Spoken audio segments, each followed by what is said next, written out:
നിന്ന് വിരമിക്കുന്നു. കർത്താവ് നമ്മെ എല്ലാവരെയും ധാരാളമായി ഈ രാത്രികാലം അനുഗ്രഹിക്കുമാറാകട്ടെ. Praise over to doctor Annie John. ദൈവത്തിന് സ്തോത്രം. ഇപ്രകാരം ഒരുമിച്ച് നിങ്ങളുമായിട്ട് വചനം ധ്യാനിക്കുവാൻ, പ്രാർത്ഥനയിലും ദൈവത്തെ ആരാധനയിലൊക്കെ പങ്കിടുവാൻ ദൈവം തന്ന അവസരത്തിനായിട്ട് ഞാൻ ദൈവത്തിന് നന്ദി പറയും. परमेश्वर के नाम की महिमा हो जाए। इस प्रकार आपके साथ मिलकर परमेश्वर की स्तुति करने के लिए, वचन की ध्यान करने के लिए परमेश्वर ने जो मौका दिया, इसके प्रति मैं परमेश्वर को धन्यवाद करता हूँ। പാസ്റ്റർ പറഞ്ഞതുപോലെ സുരേഷ് പാസ്റ്ററിനെ എനിക്ക് പരിചയമില്ല, എങ്കിലും ദൈവവചനം പങ്കുവെക്കാൻ വേണ്ടി ദൈവം തന്ന അവസരത്തിനായിട്ട് ഞാൻ ദൈവത്തിന് നന്ദി പറയുന്നു. मैं जिस प्रकार पासवान ने कहा कि मैं उनको जानता नहीं हूँ, मगर वचन की सेवकाई करने के लिए जो मौका उन्होंने दिया, इसके लिए मैं परमेश्वर को धन्यवाद करता हूँ. എനിക്ക് മനസ്സിലാക്കുന്നത് ഇന്ത്യയുടെ പല ഭാഗത്തു നിന്നുള്ള ആൾക്കാർ ഒരുമിച്ചുള്ള ഒരു പ്രാർത്ഥനയാണിത്. और मैं समझता हूँ कि पूरे भारत से अनेक जगहों से मिलकर इस प्रार्थना में भाग ले रहे हैं. നമുക്ക് തമ്മിൽ പരിചയമില്ലെങ്കിലും നമ്മൾ എല്ലാവരും ഒരു കുടുംബത്തിന്റെ അംഗങ്ങളാണ്. हम आपस में जानते नहीं होंगे, मगर हम एक परिवार के सदस्य हैं. നമ്മൾ ദൈവത്തിന്റെ കുടുംബത്തിലെ അംഗങ്ങളാണ്. और हम परमेश्वर के उस परिवार के सदस्य हैं. എല്ലാ ബന്ധങ്ങളെക്കാളും അപ്പുറമായിട്ടുള്ള ബന്ധമാണ് ദൈവ കുടുംബത്തിലെ ബന്ധം. सारे संबंधों से उस पार है परमेश्वर के उस परिवार के संबंध. ഒരുപക്ഷെ നമുക്ക് കൂട്ടുകാർ കാണും, നമ്മുടെ ബന്ധുക്കൾ കാണും. ഒരു കർത്താവിനെ അറിയുന്നില്ലെങ്കിൽ ഈ ലോകം കൊണ്ട് ആ ബന്ധം തീരുകയാണ്. हमारे पड़ोस होंगे, हमारे रिश्तेदार होंगे, मगर अगर हम परमेश्वर से अनजान रहते हैं तो सारे संबंध इस संसार से खत्म हो जाता है. നാം അറിയാത്ത എത്രയോ എത്രയോ ക്രിസ്തുവിലുള്ള സഹോദരന്മാരും സഹോദരിമാരുമായിട്ടുള്ള ബന്ധം അത് നിത്യതയോളം എത്തുന്നതാണ്. मगर हमारे अनजाने में जो परमेश्वर के प्रजा या संतानों से जो हमारा संबंध है, वो अनंत काल की ओर तक साथ रहता है. അതുകൊണ്ട് നാം ഇപ്പോൾ വചനം പങ്കിടുമ്പോൾ നാം മനസ്സിലാക്കേണ്ടത് നമ്മുടെ ബന്ധം മുഖപരിചയം ഇല്ലെങ്കിലും നമ്മുടെ ബന്ധം നിത്യതയിലും തുടരുന്ന ഒരു ബന്ധമാണ്. സ്തോത്രം. अभी हम हो सकता है आपस में नहीं जानते होंगे, मगर हमारा जो आपस में जो संबंध है वो अनंत काल तक रहने वाला वो संबंध है. ഞാൻ ക്രിസ്തുവിൽ നിങ്ങളുടെ ഒരു സഹോദരിയാണ്.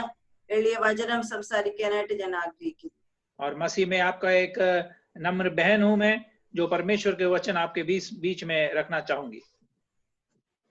ലൂക്കോസിന്റെ സുവിശേഷം 9-ാം അധ്യായം 28 മുതൽ 36 വരെയുള്ള വാക്യങ്ങളെ ആസ്പദമാക്കിയാണ് ഞാൻ സംസാരിക്കാൻ ആഗ്രഹിക്കുന്നത്. ലൂക്കോസിന്റെ സുവിശേഷം 9-ാം അധ്യായം 28 മുതൽ 36 വരെയുള്ള വാക്യങ്ങൾ.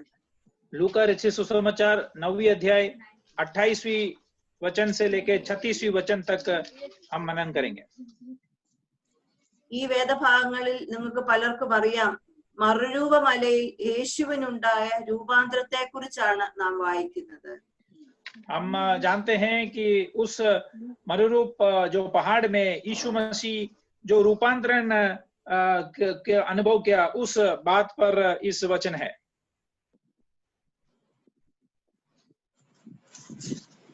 മത്തായി സുവിശേഷം 17-ാം അധ്യായത്തിലും മർക്കോസ് സുവിശേഷം 9-ാം അധ്യായത്തിലും ഈ സംഭവം നാം കാണുന്നുണ്ട്. और ये जो घटना है मत्ती रचित सुसमाचार 17वें अध्याय और मरकोस रचित सुसमाचार 9वीं अध्याय में भी हम देखते हैं.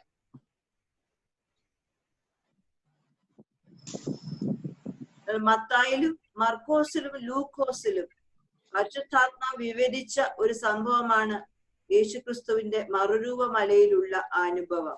मत्ताई, मरकोस, लूकोस में हम इस बात को, इस घटना को देख सकते हैं.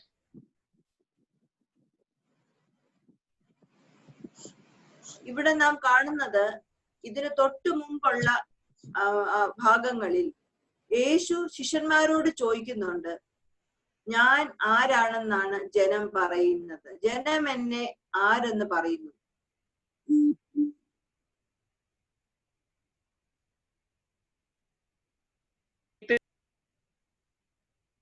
है यीशु मसीह अपने चेले से पूछता है कि मैं कौन हूं करके लोग कहते हैं.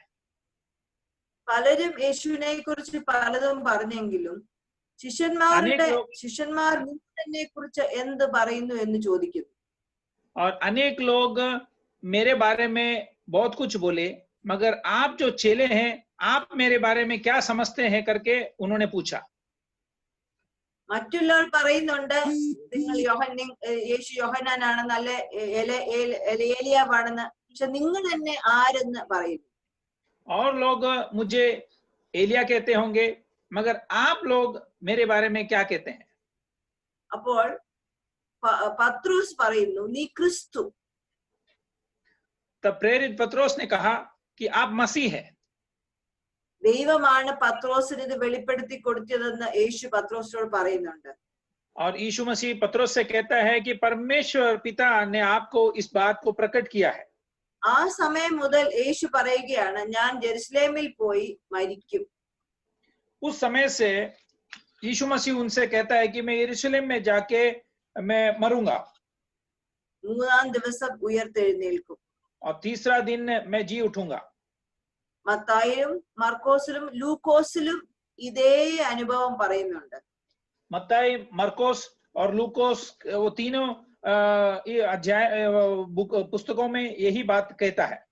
ഇതിനു ശേഷമാണ് പത്രോസിനെയും യാക്കോബിനെയും യോഹന്നാനെയും കൊണ്ട് മലയിലേക്ക് യേശു പ്രാർത്ഥിക്കാനായി കടന്നു പോകുന്നത്. और इसके बाद पत्रोस, याकूब और यूहन्ना के साथ यीशु मसीह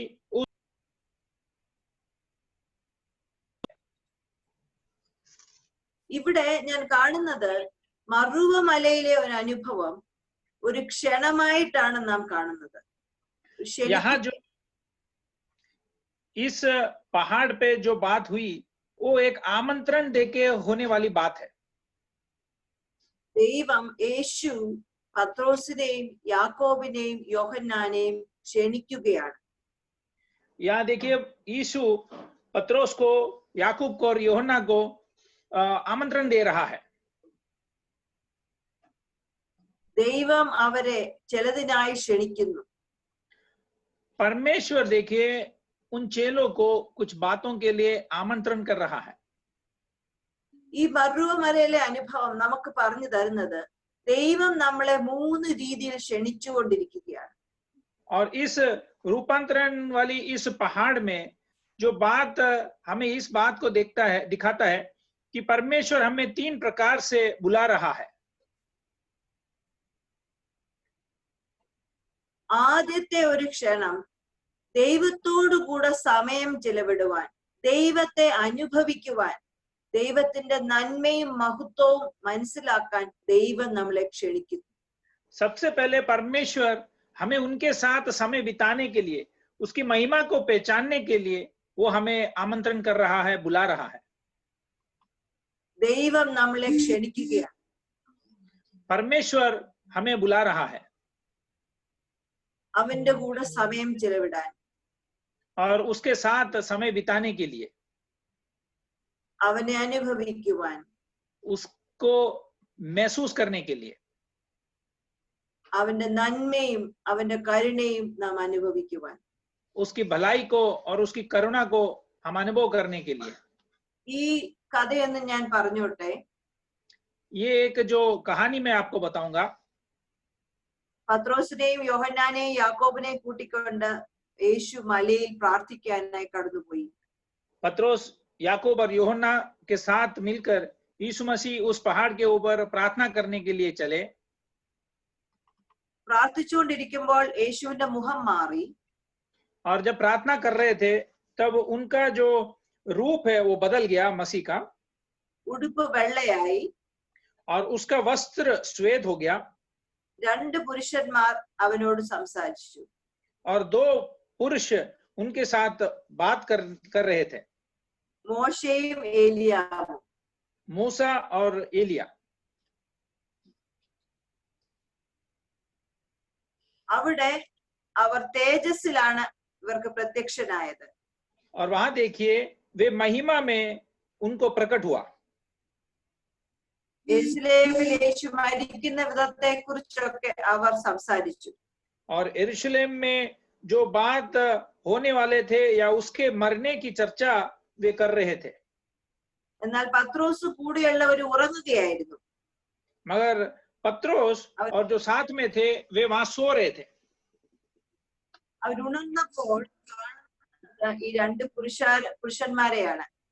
और जब वे उठ गए तब इन पुरुषों को उन्होंने देखा.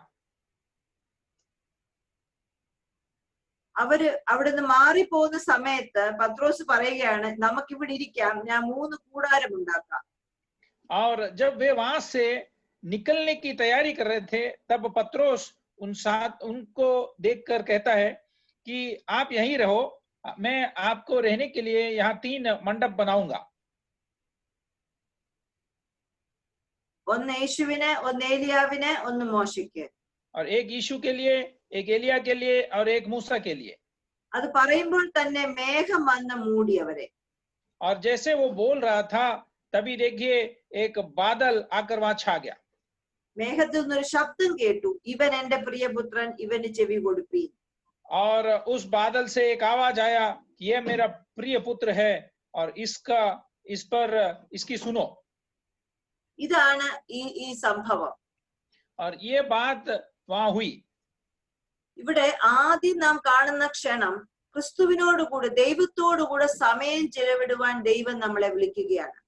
सबसे पहले हम इस बात को देखते हैं कि परमेश्वर के साथ समय बिताने के लिए वो हमें बुला रहा है. ഇവിടെ നാം കാണുന്നുണ്ട് മോശയും ഏലിയാവും അവിടെ വന്നു. मूसा और एलिया उधर आते हुए हम देखते हैं. എന്ന് പറഞ്ഞാൽ മോശ എന്നുള്ള പേര് കേൾക്കുമ്പോൾ പഴയ നിയമത്തിലെ 5 പുസ്തകങ്ങളെയാണ് ഓർമ്മപ്പെടുത്തുന്നത്. और मूसा जो नाम जब आता है तब हमें उस पुराने नियम के 5 पुस्तकों को याद दिलाता है. ഏലിയാവ് എന്ന് പറയുമ്പോൾ പഴയ നിയമത്തിലെ പ്രവാചക പുസ്തകങ്ങളെയാണ് ഓർമ്മപ്പെടുത്തുന്നത്. और एलिया का नाम जब आता है तब पुराने नियम के उस भविष्यवाणी पुस्तकों को हम याद कर सकते हैं. നാം ഇത് ഇവിടെ മനസ്സിലാക്കേണ്ടത് പഴയ നിയമത്തിലെ എല്ലാ വെളിപ്പാടുകളും ഒരുമിച്ച് മറുവ മലയിൽ പ്രത്യക്ഷരാകുകയാണ്. और हम इस बात को यहाँ समझना है कि पुराने नियम के सारे दर्शन उस रूपांतरण के उस पहाड़ पे प्रकट हो रहा है. ഇവിടെ യേശു പത്രോസിനെയും യോഹന്നാനെയും യാക്കോബിനെയും കൊണ്ടുപോകുന്നത് പ്രാർത്ഥിക്കാൻ വേണ്ടിയാണെന്ന് ലൂക്കോസ് വ്യക്തമായിട്ട് പറയുന്നുണ്ട്. और लूका बड़ी साफ रीति से कहता है कि यीशु पत्रोस, योहन्ना और याकूब को साथ लेकर प्रार्थना के लिए पहाड़ पर गया. പ്രാർത്ഥിക്കാൻ വേണ്ടി മറ്റു സമയങ്ങളിലും യേശു ഇവരെ 3 പേരെയും കൊണ്ടുപോയിട്ടുണ്ട്. और प्रार्थना करने के लिए यीशु मसीह उन्हें और भी मौके पर भी लेके गया है. ഗെത്സമന തോട്ടത്തിൽ യേശുവിനോടൊപ്പം പ്രാർത്ഥിക്കാൻ ഇവരെ 3 പേരെയും യേശു കൊണ്ടുപോയി. गत्सेमने के उस वाटिका में भी उनके साथ प्रार्थना करने के लिए यीशु इन तीनों को लेके गया. ഇവരെ യേശു വിളിച്ചു കൊണ്ടുപോയതുപോലെ തന്നെ ദൈവം ഇന്ന് നമ്മളെ വിളിക്കുകയാണ് അവനോട് കൂടെ സമയം ചിലവിടാൻ. और जैसे इनको यीशु मसीह लेके गया उसी प्रकार आज वो हमें भी बुला रहा है ताकि उनके साथ हम समय बिता पाए. ദൈവം നമ്മളോടൊപ്പം സമയം ചിലവിടുവാൻ, കൂട്ടായ്മ ആചരിക്കുവാൻ ആഗ്രഹിക്കുന്നുണ്ട്. परमेश्वर हमारे साथ समय बिताने के लिए चाहता है और वो हमारे साथ संगति पाना चाहता है.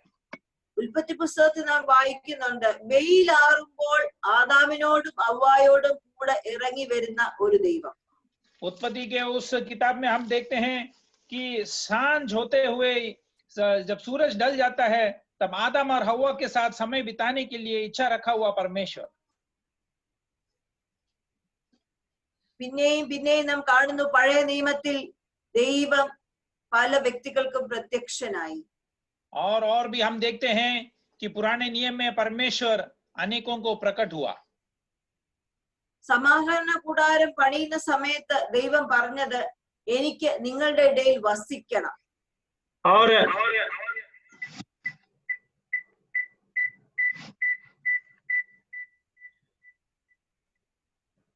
मिलाप वाले तंबू में परमेश्वर ने उनसे कहा कि मुझे आपके साथ रहना है. പുറകാലെ ആലയം പണിയുന്ന സമയത്തും അവിടെയുള്ള യഹോവയുടെ പെട്ടകം കാണിക്കുന്നത് യഹോവയുടെ സാന്നിധ്യത്തെയാണ്.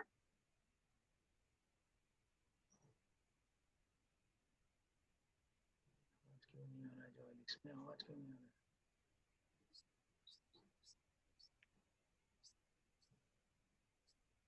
इसमें आवाज क्यों नहीं आ रहा है?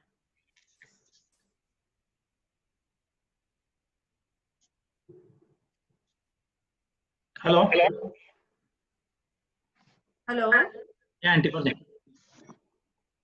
പുറകാലെ ദൈവത്തിന്റെ ആലയം നാം കാണുന്നത് ദൈവത്തിന്റെ പെട്ടകം ദൈവത്തിന്റെ സാന്നിധ്യത്തെ കാണിക്കുന്നു. और हम देखते हैं कि परमेश्वर के उस संदूक जो है वो परमेश्वर के उस मंदिर को दिखाता है. സുവിശേഷങ്ങൾ നാം കാണുന്നുണ്ട് യേശു സ്വർഗാരോഹണം ചെയ്തു പോകുന്നതിന് മുമ്പേ പരിശുദ്ധാത്മാവിനെ വാഗ്ദത്തം ചെയ്യുകയാണ്. നമ്മുടെ കൂടെ വസിക്കാൻ പരിശുദ്ധാത്മാവിനെ വാഗ്ദത്തം ചെയ്യുന്നു. और सुसमाचार में हम देखते हैं कि यीशु मसीह जाने से पहले वो हमारे साथ रहने के लिए पवित्र आत्मा को भेजता है. അപ്പോസ്തലനായ പൗലോസ് ഇങ്ങനെ എഴുതി, നാം ദൈവത്തിന്റെ ആലയമാണ്, നമ്മളിൽ പരിശുദ്ധാത്മാവ് വസിക്കുന്നുണ്ട്. पौलुस ने इस प्रकार लिखा है कि हम परमेश्वर के मंदिर है और वो हमारे अंदर निवास करता है.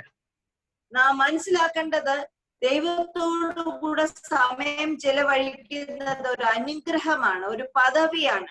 और हम समझना चाहिए कि हम जो परमेश्वर के साथ समय बिताते हैं वो एक पदवी है, एक आशीष के कारण है. ഒരു തീരുമാനമാണ്, ഒരു സമർപ്പണമാണ്. वो एक निर्णय है और वो एक समर्पण वाली बात है. അതുകൊണ്ട് ദൈവം നമ്മളെ വിളിക്കുന്നു അവനോട് കൂടെ സമയം ചെലവിടാൻ. और इसीलिए परमेश्वर हमें बुला रहा है ताकि हम उसके साथ समय बिताए. യെശയ്യാപ്രവചനം 50-ാം അധ്യായത്തിന്റെ 4-ാം വാക്യത്തിൽ നാം ഇങ്ങനെ വായിക്കുന്നു, यशायाह 50:4 में हम इस प्रकार देखते हैं, തളർന്നിരിക്കുന്നവനെ വാക്കുകൊണ്ട് താങ്ങുവാൻ, जो ढीले हुए हैं उसको बातों से संभालने के लिए. അറിയേണ്ടതിന് യഹോവയായ കർത്താവ് എനിക്ക് ശിഷ്യന്മാരുടെ നാവ് തന്നിരിക്കുന്നു. और उसके लिए परमेश्वर ने मुझे चेलों का जीभ दिया है. അവൻ രാവിലെ തോറും ഉണർത്തുന്നു. और वो सुबह जगाता है.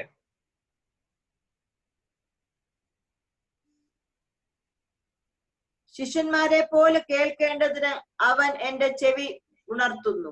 और यहोवा ने मुझे सीखने वालों की जीभ दी है कि थके हुओं को अपने वचन के द्वारा संभालता जानूं. कि मैं ദൈവം നമ്മളെ രാവിലെ തോറും ഉയർത്തുന്നു.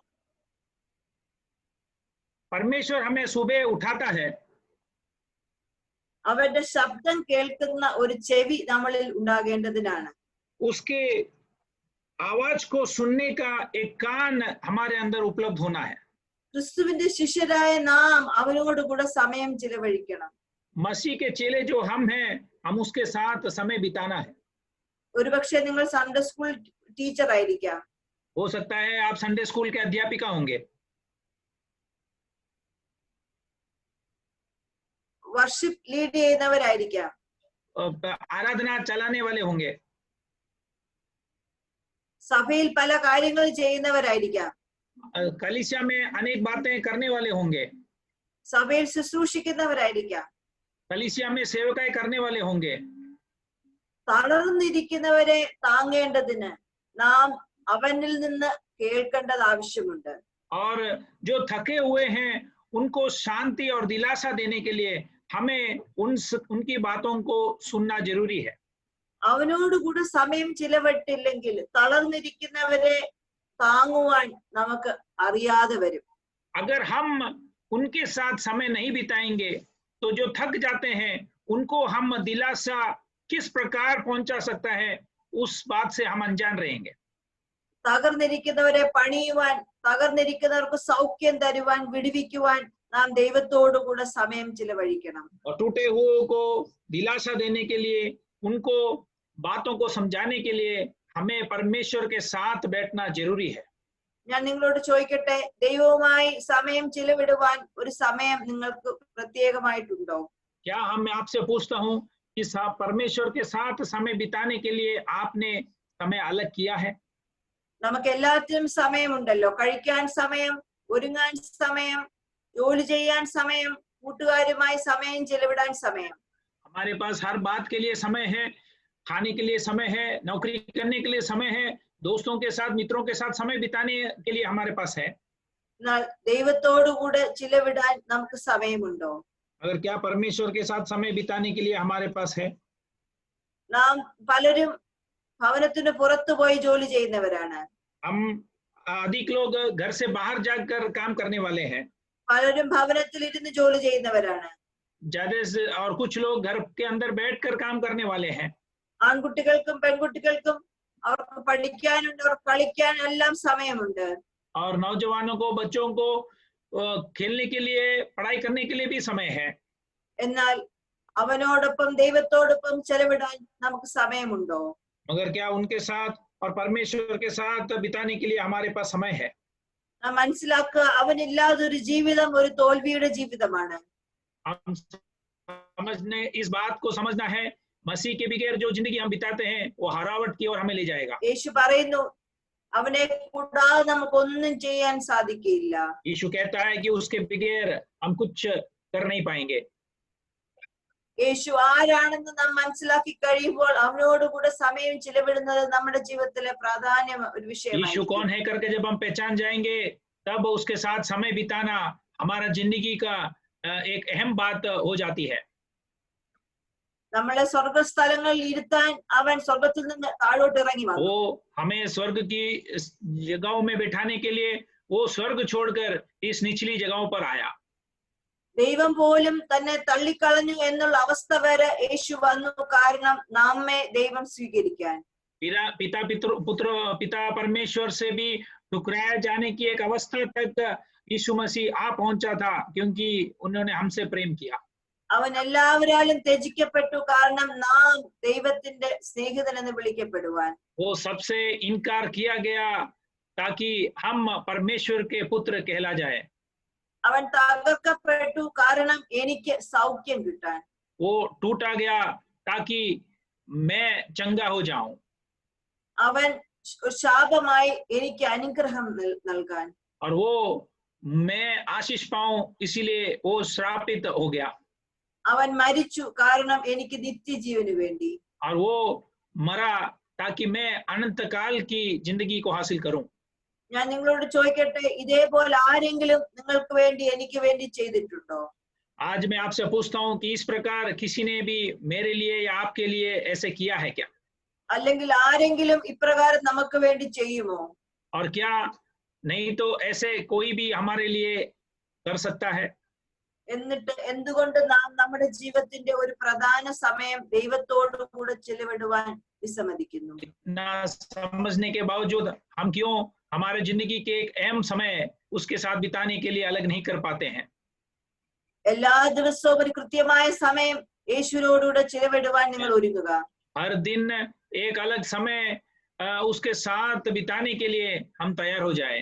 നിങ്ങളുടെ കലണ്ടറിൽ അത് എഴുതി വെക്കുക. 10 മിനിറ്റ്, അരമണിക്കൂർ, ഇറ്റ് ഡസന്റ് മാറ്റർ, എത്ര ആയാലും ദൈവസന്നിധിയിൽ സമയം ചെലവിടുക. हमारे कैलेंडर में लिख के रखे 10 मिनट या आधा घंटा, कितना भी क्यों ना हो, मगर हर दिन हम उसके साथ इतना समय बिताना जरूरी है। ഒരു പ്രാവശ്യമോ 2 പ്രാവശ്യമോ 3 പ്രാവശ്യം അത് വിഷയമല്ല. പക്ഷെ ദൈവത്തോടു കൂടി അല്പം സമയം ചിലവിടുക. एक बार या 2 बार या 3 बार, कितना बार अहमियत नहीं है, मगर परमेश्वर के साथ समय बिताना जरूरी है। മാസത്തിൽ ഒരു ദിവസം ഉപവസിച്ച് അവനോട് കൂടെ ഒരുമിച്ച് ചെലവിടുക. और कम से कम महीने में एक बार उपवास में रहकर उसके साथ मिलकर समय बिताना है। അങ്ങനെ ഒരു ദിവസം ഉപവസിക്കുമ്പോൾ ദൈവത്തോട് പറയാം, കർത്താവേ, തുടർന്ന ദിവസങ്ങളിലെല്ലാം നീ എന്നോട് കൂടെ വസിക്കണം. उस प्रकार उपवास करते समय हम परमेश्वर से कहें कि आगे के समय दिनों में भी तुम हे परमेश्वर आप हमारे साथ रहे। സഭാ ആരാധനകൾ നമ്മൾ ദൈവവുമായി ഒരുമിച്ചിരിക്കുക. മറ്റു കൂട്ടായ്മ യോഗങ്ങൾ നമ്മൾ ദൈവവുമായി ഒരുമിച്ചിരിക്കുക. और जिस प्रकार आराधना के समय में हम उसके साथ रहते हैं, वैसे ही हमारे व्यक्तित्व जिंदगी में भी हम उसके साथ रहे। യേശു അന്ന് പത്രോസിനെ, യാക്കോബിനെ, യോഹന്നാനെ വിളിച്ചതുപോലെ നമ്മയും വിളിക്കുന്നു. അവനോട് കൂടി അല്പം സമയം ചിലവിടുക. यीशु मसीह जिस प्रकार उस दिन पत्रोस, याकूब और यूहन्ना को बुलाया, उसी जैसे वो हमें भी बुलाता है कि उसके साथ समय बिताए। അടുത്തതായി ദൈവം നമ്മളെ ക്ഷണിക്കുന്നത് നമ്മുടെ മനസ്സും ശരീരവും ആത്മാവും ജാഗ്രതയോടെ ഇരിക്കുക. अगला बात वो हमें आमंत्रण करता है, बुलाता है, हमारा मन हमारा शरीर जागृत रहे. നമ്മളെ പലരും വിവാഹത്തിനും കല്യാണത്തിനൊക്കെ വിളിക്കുമല്ലോ. हमें अक्सर लोग शादी में विवाह के लिए बुलाते हैं, आमंत्रण करते हैं. ആ വിവാഹം നടക്കുന്ന സമയത്ത് നാം ചെന്നില്ലേലും സാരമില്ല, കുറച്ച് കഴിയുമ്പോൾ നമുക്ക് ആഹാരം കിട്ടും. उस विवाह के समय में शुरू होने से उस समय हम नहीं पहुंचे तो भी थोड़ा देर से पहुंचने पर भी हमें कोई तकलीफ नहीं है, क्योंकि हमें उसके बाद जो भोजन है वो मिल जाएगा. ഒരു വിവാഹം മുടങ്ങിയ സാരമില്ല, വേറൊരു വിവാഹത്തിന് നമുക്ക് പോകാം. और एक विवाह अगर हम नहीं जा पाए या शामिल नहीं हो पाए तो भी कोई परवाह नहीं, अगला दूसरा कोई विवाह में हम शामिल हो सकते हैं. എന്നാൽ ഈ ഒരു ക്ഷണം പിതാവായ ദൈവം അവനോടുകൂടെ ഇരിക്കാൻ തരുന്ന ഈ ക്ഷണത്തിൽ നാം എന്തുകൊണ്ട് ജാഗ്രതയോടെ ഇരുന്നുകൂടാ? मगर इस जो आमंत्रण है, जो पिता परमेश्वर उसके साथ हमें बैठने के लिए जो समय वो मांगता है, उस समय क्यों हम जागृत नहीं रह पाते हैं? നമ്മൾ ജാഗ്രതയോടെ നമ്മുടെ ദിവസം കഴിച്ചില്ലെങ്കിൽ നമുക്ക് എന്ത് പറ്റും? अगर हम हमारे समय जागृता के साथ नहीं बिता पाएंगे तो हमें क्या होगी? നമ്മൾ നടന്നു പോകുമ്പോൾ അല്ലെങ്കിൽ നമ്മൾ ഡ്രൈവ് ചെയ്യുമ്പോൾ നമ്മൾ ജാഗ്രത ആയില്ലെങ്കിൽ നമ്മൾ അപകടത്തിൽ പറ്റും. अगर हम चल के जाते समय या गाड़ी चलाते समय हम ध्यान से गाड़ी नहीं चलाएंगे तो हम अकस्मात में फंस जाएंगे. ഈ 3 ശിഷ്യന്മാരെ യേശു വിളിക്കുകയാണ് മലയുടെ മുകളിൽ ദൈവവുമായി അല്പം സമയം ചിലവിടുവാൻ. इन तीनों चेलों को यीशु मसीह बुला रहा है उस पहाड़ के ऊपर यीशु के साथ कुछ समय बिताने के लिए. 32 മുതൽ മുമ്പേ നാം വായിച്ചുള്ള 32, 33 വാക്യങ്ങളിൽ നാം കാണുന്നത് അവർ ഉറങ്ങിപ്പോയി. मगर 32 और 33 वचन में हमने पहले जिस प्रकार पढ़ा, हम देखते हैं कि वे नींद से भर गए थे. അവർക്ക് ഉണർന്നിരിക്കാൻ ജാഗ്രതയോടിരിക്കാൻ അവർക്ക് കഴിഞ്ഞില്ല. वे जागृत नहीं रह पाए, वे ध्यान से बैठ नहीं पाए. യേശു അവരുടെ മുൻപിൽ യേശുവിന്റെ ഭാവം മാറുമ്പോൾ ഉടുപ്പ് മിന്നി വെള്ളയായി വരുന്ന സമയത്ത്, അല്ലെ 2 പുരുഷന്മാർ അവനോട് സംസാരിക്കുന്ന സമയത്ത് പത്രോസും യാക്കോവും യോഹന്നാനും ഉറങ്ങിപ്പോയി. और जब उनका मसीह का जो वस्त्र श्वेत हो गया, या फिर 2 पुरुष जब उनसे बात कर रहे थे, तब पत्रोस और याकूब और यूहन्ना वे सो गए. എന്തുകൊണ്ടായിരിക്കും അവർ ഉറങ്ങിയത്? और वे क्यों नींद कर रहे थे? ഒരു പക്ഷേ വളരെ സന്ധ്യയായി കാണും. हो सकता है वो जल्दी ये समय रात हो गया होगा. അല്ലെങ്കിൽ അവരുടെ മനസ്സ് എന്തെങ്കിലും ക്ഷീണം കാണും. या नहीं तो फिर उनके मन में कुछ थकावट अनुभव किया होगा. അല്ലെ ആ പകൽ മുഴുവൻ അവർ ഒത്തിരി അധ്വാനിച്ചു കാണും. या नहीं तो उस सुबह के समय, दिन के समय उन्होंने बहुत मेहनत किया होगा. എന്തായാലും അല്ലെങ്കിൽ ആ മലമുകളിലെ നല്ല തണുത്ത കാറ്റ് വന്നപ്പോൾ അവർ അറിയാതെ ഉറങ്ങിപ്പോയതായിരിക്കാം. या नहीं तो फिर उस पहाड़ के ऊपर की ठंडी हवा जब लगा तो अनजाने में वे सो गए होंगे. എന്നാൽ യേശു അവരോടുകൂടെ പ്രാർത്ഥിക്കുന്ന സമയത്ത് അവർക്ക് അവനോടൊപ്പം പ്രാർത്ഥിക്കാൻ കഴിഞ്ഞില്ല. मगर जब यीशु मसीह उनके साथ प्रार्थना कर रहा था, वे यीशु मसीह के साथ प्रार्थना नहीं कर पाए. ഇതൊരു വലിയ മഹത്വമുള്ള ഒരു സമയമാണിത്. ये देखिए एक बड़ी महिमा भरी समय है. യേശുവിന്റെ ഒരു മഹത്വത്തിന്റെ അവസ്ഥ അവർക്ക് കാണാൻ കഴിയാതെയായി പോയി. यीशु मसीह का एक महिमामय समय वे नहीं देख पाए. സ്വർഗം ഇവരെ 3 പേരെ മാത്രം കാണിക്കാൻ ആഗ്രഹിച്ച ചില കാര്യങ്ങൾ അവർക്ക് കാണാതായി പോയി. स्वर्ग केवल इन तीनों को दिखाने के लिए इच्छा किया हुआ कुछ महिमा भरी बातें वे नहीं देख पाए. അവർ उറങ്ങിയത് കൊണ്ട് ക്രിസ്തുവിന്റെ ആ മഹത്വമുള്ള അനുഭവം അവർക്ക് കാണാൻ കഴിയാതായി. और वे सो गए, इसीलिए यीशु मसीह के उस महिमा भरे उस अवस्था को वे देख नहीं पाए. ഗെത്സമനയിലും ഇതുപോലുള്ള അനുഭവം ഉണ്ടായി. गेत्सेमने के वाटिका में भी इसी प्रकार की अवस्था वहां हुई. അവിടെ യേശു വളരെ ബലഹീനനായി, ഒരു മനുഷ്യൻ എത്ര ബലഹീനതയിൽ എത്താമോ ആ ഒരു അവസ്ഥയിലും ഈ 3 ശിഷ്യന്മാരും ഉറങ്ങിപ്പോയി. और यीशु मसीह उस बाग में, वाटिका में बहुत थक होकर, कमजोर होकर प्रार्थना कर रहा था, मगर उस अवस्था में भी ये तीनों वहां सो गए. അവിടെയും യേശുവിനോടൊപ്പം പ്രാർത്ഥിക്കാൻ, യേശുവിന് വേണ്ടി പ്രാർത്ഥിക്കാൻ ഉള്ള ഒരു അവസരമായിരുന്നു ശിഷ്യന്മാർക്ക് ലഭിച്ചത്. और वहां भी देखिए इस चेलों को यीशु मसीह के साथ प्रार्थना करने का एक मौका उनको मिला. ഈ രണ്ട് അവസരങ്ങളിലും അവർ ഉറങ്ങി. ये दोनों मौके पर वे सो गए. ഒന്ന് യേശുവിന്റെ മഹത്വമുള്ള, ഏറ്റവും മഹത്വമുള്ള ഒരു അവസ്ഥ. അടുത്തത് യേശുവിന്റെ വളരെ ഭാരമുള്ള ഒരു അവസ്ഥ. दो अवसरों को वे खो गए.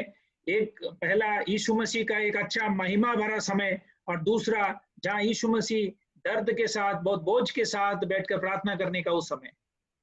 പിതാവ് അവര് മാത്രം കാണണം എന്ന് മനസ്സിലാക്കിയ ചില അനുഭവങ്ങൾ അവർക്ക് മുഴുവനും കാണാതായി പോയി. കാരണം അവർ ജാഗ്രതയില്ലാത്തവരായി. पिता परमेश्वर केवल इन तीन जनों को दिखाने के लिए इच्छा किया हुआ उस अवसर वे नहीं उपयोग कर पाए, क्योंकि वे जागृत नहीं रहे. ഞാൻ അവരെ കുറ്റപ്പെടുത്തുകയല്ല, നമുക്കും അതുപോലുള്ള അവസരങ്ങൾ വരാറുണ്ട്. मैं उनको दोष नहीं ठहरा रहा हूँ, हम भी इस प्रकार की अवस्था से गुजरते हैं. നാം ദൈവസന്നിധി ഇരിക്കുമ്പോൾ ജാഗ്രതയോടെ ഇരിക്കണം. हम जब परमेश्वर के सम्मुख में बैठते हैं, जागृता के साथ बैठना है. എങ്കിൽ മാത്രമേ ദൈവത്തിന്റെ മഹത്വം നാം ദർശിക്കാനായിട്ട് സാധിക്കുകയുള്ളൂ. उसी समय हम परमेश्वर की इस महिमा को देख पाएंगे. അവനെ അനുഭവിക്കുവാൻ നമുക്ക് കഴിയുകയുള്ളൂ. उसे हम अनुभव कर पाएंगे. ദൈവം ചിന്തിക്കുന്നത് മനസ്സിലാക്കുവാൻ, ദൈവത്തിന്റെ സ്വപ്നങ്ങൾ മനസ്സിലാക്കുവാൻ, ദൈവത്തിന്റെ വേദനകൾ മനസ്സിലാക്കുവാൻ നമ്മൾ ജാഗ്രതയോടെ ഇരിക്കണം. परमेश्वर के विचारों को समझने के लिए, परमेश्वर के दर्द को समझने के लिए, परमेश्वर के उस बातों को समझने के लिए हम जागृत होना जरूरी है. ഇതിന്റെ ഇടയ്ക്ക് ഞാനൊരു കാര്യം പറഞ്ഞുകൊള്ളട്ടെ. എപ്പോഴും പ്രാർത്ഥിക്കുമ്പോൾ നമ്മൾ ഉറങ്ങുകയാണ്, എപ്പോഴും വചനം കേൾക്കുമ്പോൾ നമ്മൾ ഉറങ്ങുകയാണെങ്കിൽ തീർച്ചയായിട്ടും എന്തോ ഒരു ആത്മീയ രോഗം നമുക്കുണ്ട്. अगर इसके बीच में भी मैं आपको एक बात बताना चाहूंगा, अगर प्रार्थना करते समय हम सो रहे हैं, अगर हम जागृत नहीं हो पाते हैं, तो एक आत्मिक बीमारी हम पर छा रहा है. നമ്മൾ വചനം കേൾക്കുമ്പോൾ ശ്രദ്ധിക്കാൻ പറ്റുന്നില്ല, ആരാധനയിൽ നമ്മൾ ശ്രദ്ധിക്കാൻ പറ്റുന്നില്ല, അങ്ങനെ ഉണ്ടെങ്കിൽ എന്തോ ഒരു ആത്മീയ രോഗമുണ്ട്. वचन सुनते समय हम ध्यान नहीं लगा पा रहे हैं, आराधना करते समय हम जागृत नहीं रह पाते हैं, तो कुछ कहीं ना कहीं एक आत्मिक बीमारी हम पर असर कर रहा है. നമ്മൾ ക്ഷീണം കൊണ്ട് ചിലപ്പോഴൊക്കെ ഉറങ്ങും, പക്ഷെ എപ്പോഴും ഉറങ്ങരുത്. ദൈവസ്ഥാനത്തിൽ ജാഗ്രതയോടെ ഇരിക്കണം. हम थकावट के कारण थक जाते हैं तो सो जाते हैं, मगर सदा समय हमेशा सोना नहीं चाहिए, जागृत होकर प्रार्थना करना चाहिए. വചനം കേൾക്കുമ്പോൾ നമ്മൾ പുസ്തകത്തിൽ ഒരു പേന കൊണ്ട് ഒരു പുസ്തകത്തിൽ ആ കാര്യങ്ങളൊക്കെ എഴുതണം. वचन सुनते समय एक पेन कलम लेकर परमेश्वर के वचन लिख रखना चाहिए.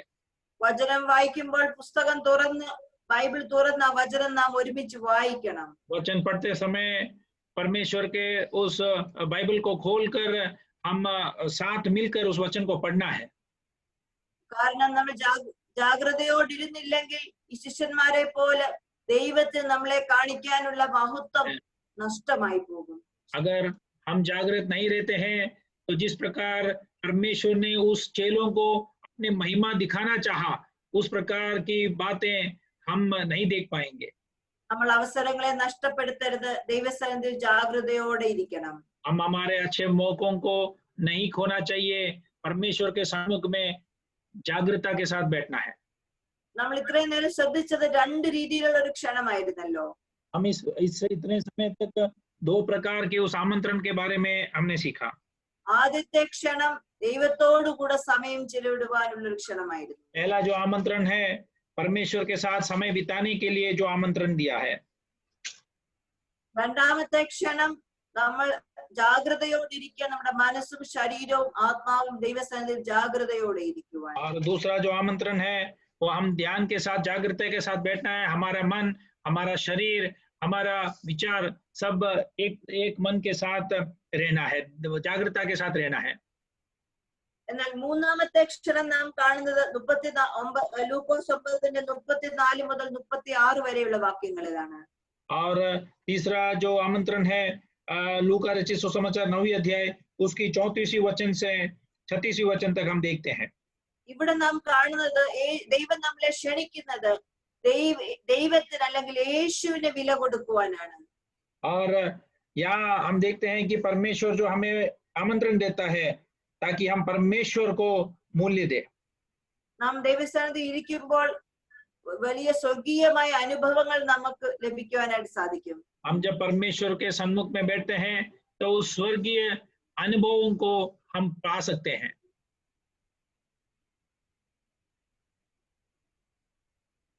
നാം ദൈവസന്നിധി ദൈവമക്കളുമായി ഇടപെടുമ്പോൾ ദൈവീകമുള്ള പലരെയും പുരുഷന്മാരെയും സ്ത്രീകളെ ഒക്കെ നാം പരിചയപ്പെടും. हम जब परमेश्वर के संतानों के साथ व्यवहार करते हैं तो परमेश्वर के उस महिमा भरी अनेक भाइयों को बहनों को हम पहचान जाते हैं, बात करते हैं.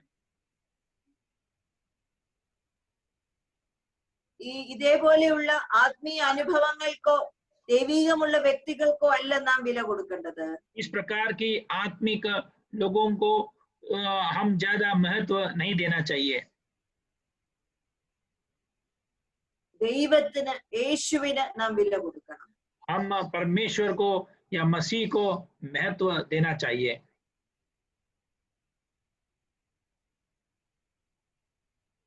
പത്രോസ് ഉറക്കം എഴുന്നേൽക്കുമ്പോൾ കാണുന്നത് ഏലിയാവിനെയും മോശയുമാണ്.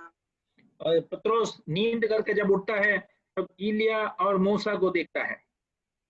അപ്പോൾ അവൻ പറയുന്നു, ഗുരു നമുക്ക് 3 കുടിലുണ്ടാക്കാം, ഒന്ന് നിനക്കും ഒന്ന് ഏലിയാവിനും ഒന്ന് മോശയ്ക്കും.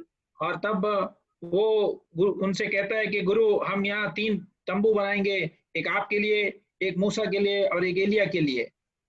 3 കുടിലുണ്ടാക്കാമെന്ന് പറഞ്ഞപ്പോൾ തന്നെ മേഘം വന്ന് മൂടുന്നതായിട്ട് കാണുന്നു. और जैसे ही उन्होंने पत्रोस ने इस बात को कहा तब हम देखते हैं कि वहां मेघ आकर उनके ऊपर छा गया. പിന്നെ മോശയും ഏലിയാവിനെയും കാണുന്നില്ല. और उसके बाद देखिए मूसा और एलिया वहां दिखाई नहीं दिया. സ്വർഗത്തിൽ നിന്ന് ശബ്ദം കേൾക്കുന്നു, യേശുവാണ് എന്റെ പ്രിയപുത്രൻ, ഇവന് ചെവി കൊടുക്കണം. और वहां स्वर्ग से एक आवाज निकलता है कि यीशु मसीह ये मेरा प्रिय पुत्र है, इसकी बातों को मानो. യഹൂദന്മാരായ പത്രോസിനും യാക്കോബിനും യോഹന്നാനും ഒക്കെ പഴയ നിയമത്തിലെ മോശയും ഏലിയാവിനെയും നല്ലവണ്ണം അറിയാം. और ये जो यीशु मसीह के चेले हैं पत्रोस, याकूब और യോഹന്ന, ये पुराने नियम के मूसा और एलिया के बारे में, नबियों के बारे में बराबर जानता है. അവരുടെ ആരാധക പുരുഷന്മാരാണ് മോശയും ഏലിയാവും. और इस चेलों के आराधक पुरुष है मूसा और एलिया. അതുകൊണ്ടായിരിക്കാം ഒരുപക്ഷെങ്കിൽ പത്രോസ് പറഞ്ഞത്, നമുക്കിവിടെ ഇരിക്കാം, മോശയും ഉണ്ടല്ലോ, ഏലിയാവും ഉണ്ടല്ലോ, യേശുവും ഉണ്ടല്ലോ. हो सकता है इसके कारण पत्रोस ने कहा कि हम यहाँ बैठेंगे क्योंकि एलिया भी है, मूसा भी है और यीशु भी है. എന്നാൽ സ്വർഗം പറയുന്നത്, ഇവന് ചെവി കൊടുപ്പീൻ, ഇവൻ എന്റെ പ്രിയപുത്രൻ.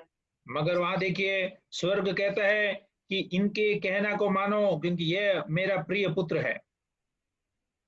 നമ്മുടെ ജീവിതത്തിൽ, നമ്മുടെ പ്രാർത്ഥനാ മുറികളിൽ നമ്മൾ ദൈവത്തെ അനുഭവിച്ചിട്ടുണ്ട്. हम हमारे प्रार्थना के कमरों में परमेश्वर के उस उपस्थिति को महसूस किया है. അപ്പോസ്തലനായ പൗലോസ് 3-ാം സ്വർഗത്തോളം എടുക്കപ്പെട്ടു.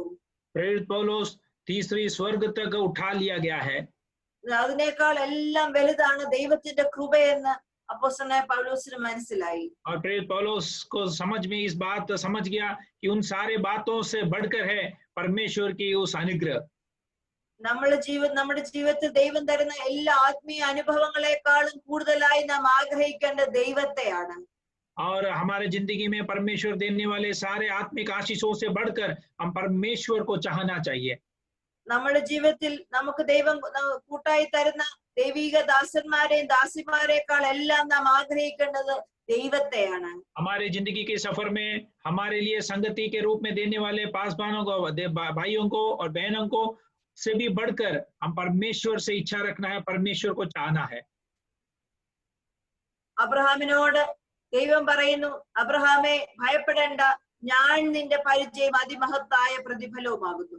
और अब्राहम से परमेश्वर कहता है कि अब्राहम तो मत डर, मैं तेरा ढाल हूं और तेरा प्रतिफल हूं.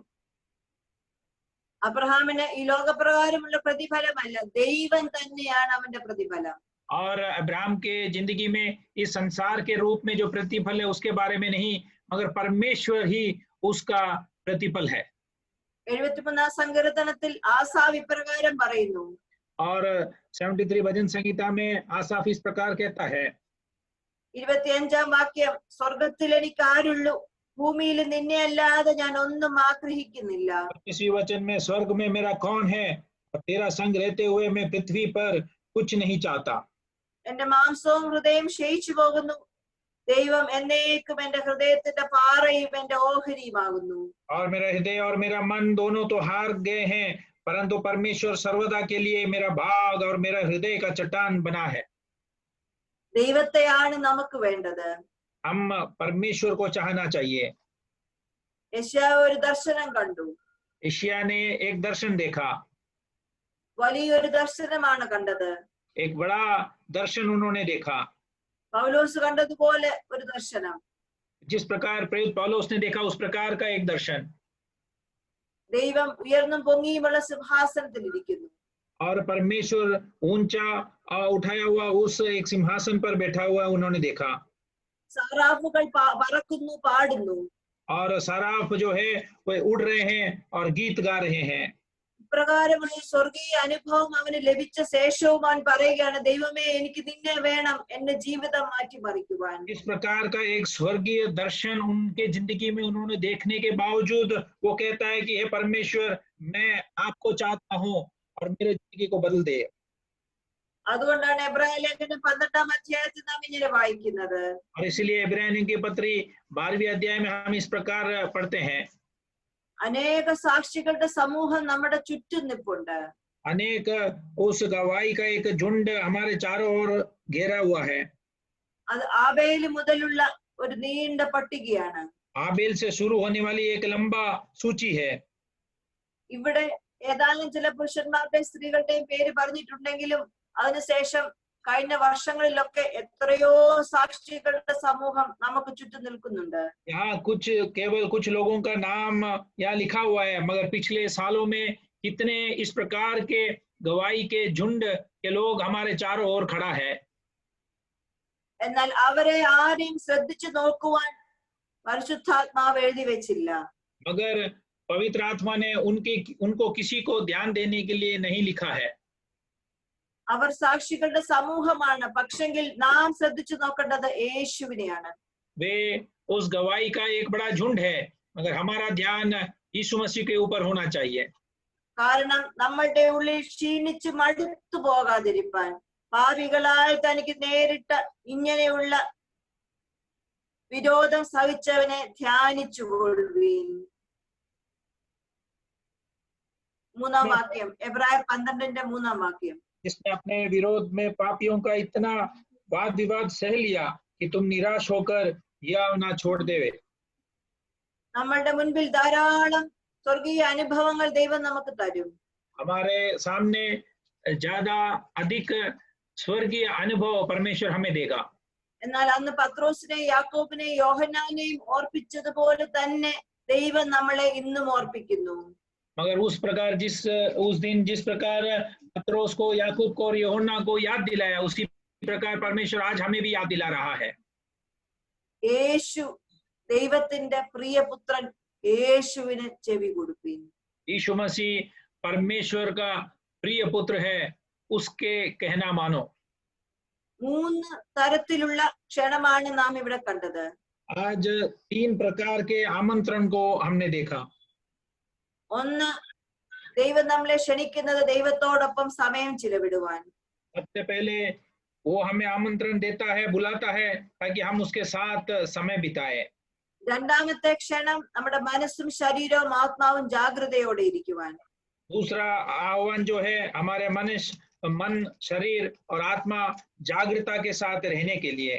മൂന്നാമത്തെ ക്ഷണം എല്ലാ സ്വർഗീയ അനുഭവങ്ങളെക്കാളും ദൈവിക മനുഷ്യരെക്കാളും ഉപരി ദൈവത്തോട്, യേശുവിനോട് പറ്റിയിരിക്കുവാൻ. और तीसरा अनुभव सारे स्वर्गीय आशीष से बढ़कर, परमेश्वर के लोगों से बढ़कर हम यीशु मसीह को महत्व दे, परमेश्वर को महत्व दे. നമ്മളുടെ ജീവിതം ഭയങ്കര തിരക്കുള്ള ജീവിതമാണ്. हो सकता है हमारा जिंदगी जो है वो बहुत व्यस्त रहते होंगे। നമ്മുടെ ജീവിതത്തിൽ നാം വിലമതിക്കുന്ന ധാരാളം അനുഭവങ്ങളും ആൾക്കാരും അവസ്ഥകളും ഉണ്ട്. हम हमारे जिंदगी में महत्व देने वाले अनेक अवस्थाएं, हम अनेक लोग और अनेक बातें होंगे। നമ്മുടെ ജീവിതത്തിൽ നമുക്ക് വിലയേറിയെന്ന് കാണുന്ന വളരെ വലിയ സ്വപ്നങ്ങളുണ്ട്. और हमारे जिंदगी में बहुमूल्य जो हम गिनते हैं इस प्रकार के अनेक सपने हैं। എന്നാൽ ഇതിനേക്കാൾ എല്ലാം ഉപരിയായി ദൈവം നമ്മളെ ക്ഷണിക്കുന്നു. मगर इन सब से बढ़कर परमेश्वर हमें आमंत्रण दे रहा है, बुला रहा है। യേശുവിനെ ശ്രദ്ധിച്ചു നോക്കിയില്ലെങ്കിൽ, अगर हम यीशु मसीह को ध्यान से नहीं देखेंगे, യേശുവിനോട് കൂടെ സമയം ചിലവിട്ടില്ലെങ്കിൽ, अगर हम यीशु मसीह के साथ समय नहीं बिताते हैं तो നമ്മുടെ ജീവിതയാത്രയിൽ തളർന്നു പോകാൻ സാധ്യതയുണ്ട്. हो सकता है हमारे जिंदगी की यात्रा में, मुसाफरी में हम थक जाएंगे, ക്ഷീണിച്ചു മടുത്തു പോകാൻ സമയമുണ്ട്. हम हो सकता है कमजोर हो जाएंगे और थक जाएंगे। പ്രത്യേകിച്ച് നാം കാണുന്നുണ്ടല്ലോ, ഈ ഒരു രോഗത്തിന്റെ അനുഭവം മുഖാന്തരം പലർക്കും അപ്രകാരം മനസ്സ് ക്ഷീണിച്ച് തളർന്നു പോകുന്ന അവസ്ഥ. और हम खास रीति से देख रहे हैं कि इस बीमारी के बीच में अनेक जन इस प्रकार थक जा रहे हैं और व्याकुल हो जाते हैं। സമൂഹത്തിൽ വലിയ വലിയ സ്ഥാനമുള്ളവർ, ധാരാളം ബിസിനസ് ഉള്ളവരൊക്കെ തളർന്നുപോയി. और इस समूह में बड़े बड़े लोग, ज्यादा व्यापारी, बड़े बड़े लोग इस प्रकार देखिए थक जाते हैं, वे कमजोर हो गए। നമ്മുടെ മനസ്സ് തളരാതിരിക്കാൻ യേശുവിനെ ശ്രദ്ധിച്ചു നോക്കുക. हम मन में कमजोर नहीं हो जाए, इसके लिए यीशु मसीह को ध्यान से देखें। അന്ന് പത്രോസിനെ, യാക്കോബിനെ, യോഹന്നാനെ വിളിച്ചതുപോലെ ദൈവം നമ്മളെ വിളിക്കുകയാണ്. इस प्रकार पत्रोस को, याकूब को और यूहन्ना को उस दिन बुलाया, उसी प्रकार परमेश्वर हमें भी बुला रहा है। അവനോട് കൂടെ സമയം ചിലവിടുവാൻ, उसके साथ समय बिताने के लिए, അവനോട് കൂടെ ചെലവിടുന്ന സമയങ്ങൾ ജാഗ്രതയോടെ ഇരിക്കുവാൻ, उसके साथ जो समय हम बिताते हैं उस समय जागृत रहने के लिए, എല്ലാറ്റിനേക്കാൾ ഉപരി, എല്ലാവരേക്കാൾ ഉപരി യേശുവിനോട് ചേർന്നിരിക്കുവാൻ. और सबसे बढ़कर ज्यादा यीशु मसीह के करीब रहने के लिए। നമ്മൾ എങ്ങനെ ആ വിളിയോട് പ്രതികരിക്കും? उस बुलावट के सामने हम किस प्रकार उसका आज्ञा मानेंगे या प्रतिक्रिया करेंगे। ഞാൻ ഒരു വാക്ക് നിങ്ങൾക്ക് വേണ്ടി പ്രാർത്ഥിച്ചു കൊള്ളട്ടെ. एक बात मैं आपके लिए प्रार्थना करना चाहूंगी। പ്രിയ പിതാവേ, हे पिता परमेश्वर, ഏദൻ തോട്ടം മുതൽ ദൈവം ഞങ്ങളെ വിളിക്കുന്നത് അങ്ങയോടുകൂടെ സമയം ചിലവിടുവാനാണല്ലോ. ईदन के वाटिका से हे परमेश्वर, तू मनुष्य को बुला रहा है कि आपके साथ समय बिताए। അന്നും ഇന്നും ഒഴിവുകൾ പറയുവാൻ ധാരാളം കാരണങ്ങളുണ്ട്. उस दिन और आज भी बचकर निकलने के लिए, बातों को बताकर बहाना बनाने के लिए अनेक बातें हैं। ബൈബിളിന്റെ പേജുകളിൽ അനേകരെ അങ്ങ് വിളിക്കുന്നതായിട്ട് ഞങ്ങൾ കാണുന്നു. बाइबल के पन्नों में आप अनेक लोगों को बुलाते हुए हम देखते हैं। ചിലരൊക്കെ അനുകൂലമായി മറുപടി നൽകി, ചിലരൊക്കെ അതിനനുസരിച്ചില്ല. कुछ लोग अनुकूल जवाब दिया और कुछ लोग आपके कहने को, बुलावट को नहीं माना। ദൈവത്തോട് അനുകൂലമായി പ്രതികരിച്ചവർക്ക് ദൈവം തലമുറയിൽ ഒരു സ്വാധീനം നൽകിയല്ലോ കർത്താവേ. और परमेश्वर के उस बुलावट को माने हुए लोगों को, उनके पीढ़ियों को परमेश्वर ने आशीष किया। ഈ തലമുറയിൽ അങ്ങ് ഞങ്ങളെ വിളിക്കുന്നല്ലോ. इस पीढ़ी में परमेश्वर तू हमें बुला रहा है। ഞങ്ങളുടെ അനുഗ്രഹത്തിന് വേണ്ടി മാത്രമല്ല കർത്താവേ, हमारे आशीष के लिए केवल नहीं है परमेश्वर, ഞങ്ങളുടെ ദേശത്തിന്റെ അനുഗ്രഹത്തിന് വേണ്ടി, हमारे इस देश की आशीष के लिए, ഞങ്ങളുടെ ദേശത്തിന്റെ സൗഖ്യത്തിന് വേണ്ടി, हमारे देश की चंगाई के लिए, ഞങ്ങളുടെ ദേശത്തിന്റെ വിടുതലിന് വേണ്ടി हमारे देश की छुटकारा के लिए അങ്ങയുടെ വിളിയോട് ഞങ്ങൾ പ്രതികരിക്കുന്നു. आपके उस बुलावट के सामने हम आते हैं। അങ്ങയുടെ കൂടെ സമയം ചിലവിടുവാൻ, आपके साथ समय बिताने के लिए, ജാഗ്രതയോടെ ഇരിക്കുവാൻ, जागृता के साथ बैठने के लिए ഏറ്റവും വിലമതിക്കുവാൻ, और आपको ज्यादा महत्व देने के लिए, മറ്റെല്ലാറ്റിനെയും പുറകിലെറിയുവാൻ, सारे बातों को पीछे छोड़ते हुए അങ്ങയുടെ മുഖത്തോട് ശ്രദ്ധിച്ചു നോക്കുവാൻ आपके मुंह को देखकर, चेहरे को देखकर ध्यान से रहने के लिए ദൈവകരങ്ങൾ ഞങ്ങളെ സമർപ്പിക്കുന്നു. आपके हाथों में हम अपने आप को समर्पण करते हैं। परमेश्वर, പരിശുദ്ധാത്മാവിനെ ഞങ്ങളെ നിറയ്ക്കണമേ. पवित्र आत्मा के साथ हमें तो भर दे। പരിശുദ്ധാത്മാവ് ഞങ്ങളെ നിറച്ചാട്ടെ. पवित्र आत्मा से तू हमें भर दे। ഈ കേൾവിക്കാരുടെ എല്ലാവരുടെ മേലും പരിശുദ്ധാത്മാവ് ഇറങ്ങി വരട്ടെ. आज शाम के समय जो हमारी बातों को सुन रहे हैं सबके ऊपर पवित्र आत्मा उतरने पाए പുതിയമായി ഞങ്ങളിലേക്ക് പകർന്നാട്ട് കർത്താവേ. और पुതിയ नए अनुभवों को तू हमारे ऊपर उंडेल दे. Jesus, yes, Thank you, Lord Lord. Jesus. Thank you, Lord. Yes, Lord Jesus. More of your power, Jesus. more of your grace, Lord. More of your power, more of your grace. Thank you. Thank you, Lord. यीशु नामത്തിൽ തന്നെ. यीशु आमीन. मसीह के नाम पे मांगते हैं. आमीन.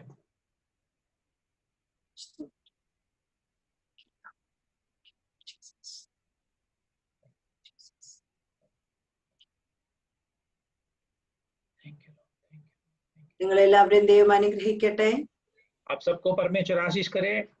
ഈ സമയം തന്ന ദേവദാസനോടും